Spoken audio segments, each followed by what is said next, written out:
Hello, I would like to show my project for Redline's monthly composing challenge, which I did a couple of weeks ago. I would like to show that because it's something different from what I usually do, but it's pretty normal. I'm always trying to explore. And let's see what I've been doing here. I tried to make some orchestral track, which I'm not really familiar with, but with some electronic sound design.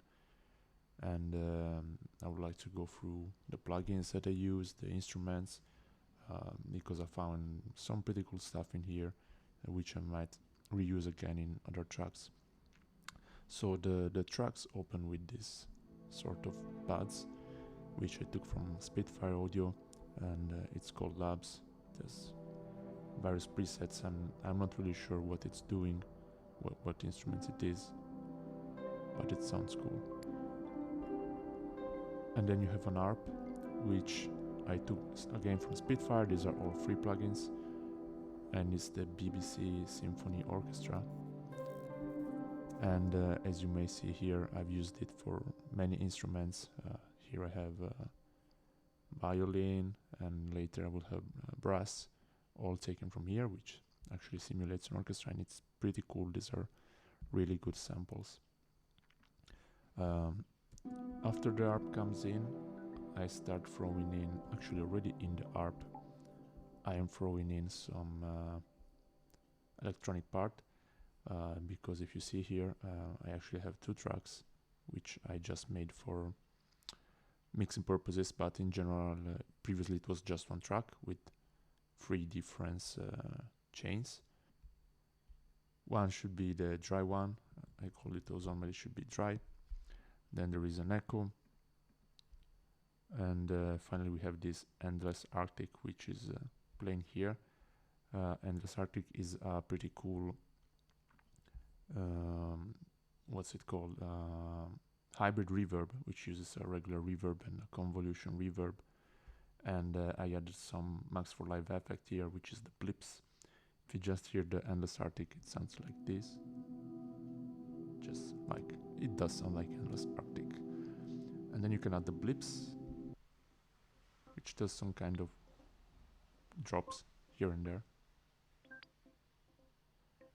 It really bounces around a lot, which is one of the comments I received, that some of the effects I use are really bouncing from left to right with pretty extreme panning, so it's something I should fix, but in general the effect could be pretty cool. So we already have that on the ARP, and the next weird thing comes here. We have this cabasa, which doesn't sound like a cabasa at all, because I've processed it with another Max for Live instrument, which is called interference. So if we only hear this one, it's kind of interference, but without the effect, it's like clean cabasa. So that's what I usually do in many of my tracks, and of course I did it here as well. It's taking regular sound and processing them in a way that they don't sound at all like the original sound. So here there is a pause, and then the bass comes in.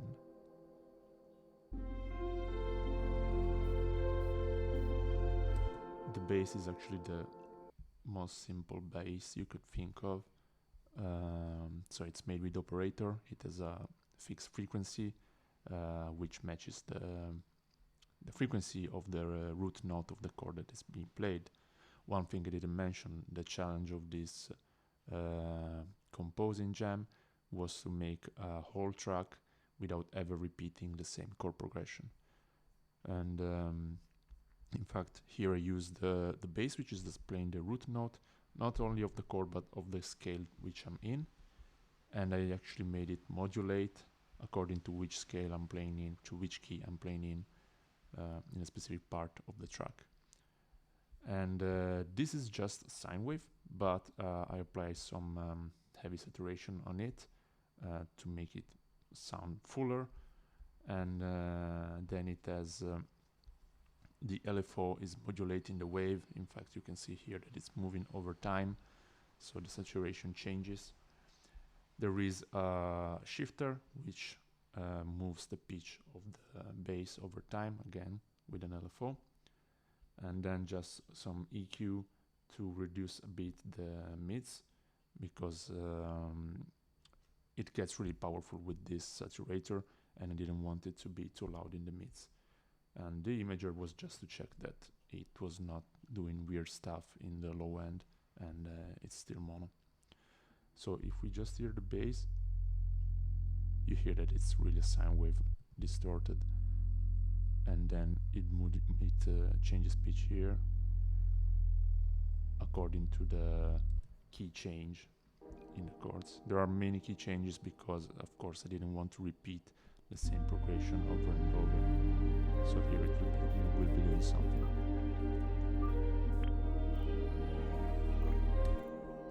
Okay. In the meantime, we have some other instruments here, some strings, but I will not go deep into it because I use them pretty clean.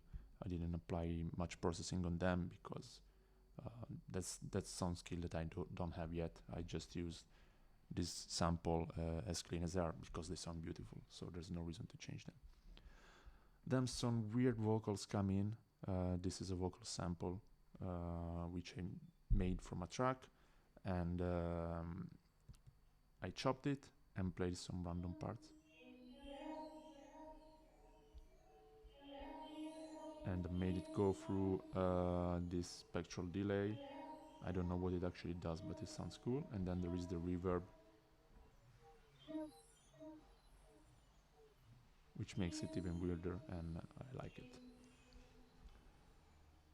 Then after some time, we have a diminished chord here to create some tension, and then some release.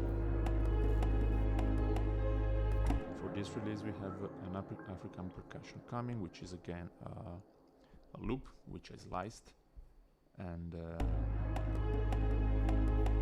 just played some parts of it. This is a delay, it's not doing any weird stuff, this is just normal. And then we have this live pulse, which is actually, I think it's timpani, yes, but it's sounding like this. So I took the timpani and I applied some phaser on it to give it this weird special effect, and an envelope follower with some rides, so we lose the attack.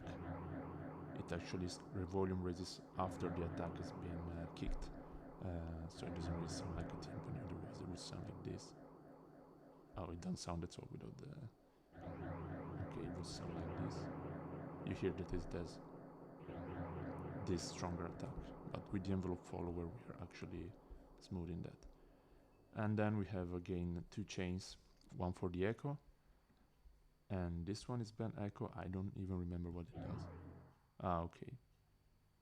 It does this weird woof thing, while the regular echo is more the tail. So this band echo is doing the first part, and the regular echo the tail of the sound. After some time we have a kind of a break, and the track changes a bit.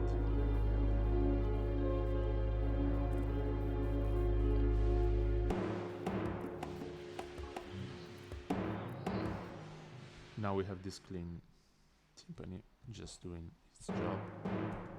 The percussion is still doing the same as before. We have this thing here, I called it distant ball. I didn't really know what to call it, but it reminds me of some thunderstorm happening very far. But it also sounds like something brushing. So its purpose is just to make you understand that there is something uncomfortable going on in the distance.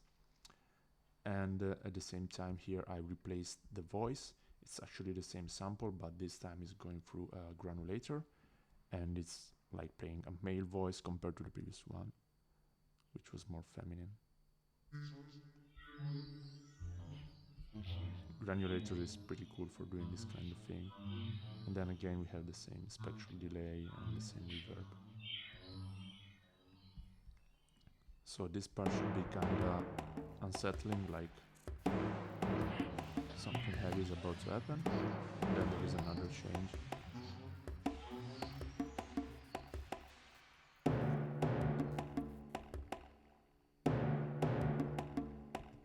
In this part we have a different type of percussion. I replaced it with I replaced the timpani with this one, this untuned percussion, because I think it gives a less grievous sound, because you're actually opening up for the resolution of the track. So I wanted to take away the most dark parts. Then we have this chime, which I think it's actually the same sample from the vocal, but I actually put it through a different type of effect, which is the dripping grains. I think this is actually a preset of the spectral reverb again, yeah, of Max for Live, then an echo. So it gives a completely different effect compared to the original voice. So what happens here is that we have these chimes and percussion, and then the brass comes in. Not much to say about the brass, it's just preset and it sounds great. Everything, voice, and that's it. Nothing much happens from now on, just we have this modulation of the bass, which goes down, and then comes back up when the chord is changed.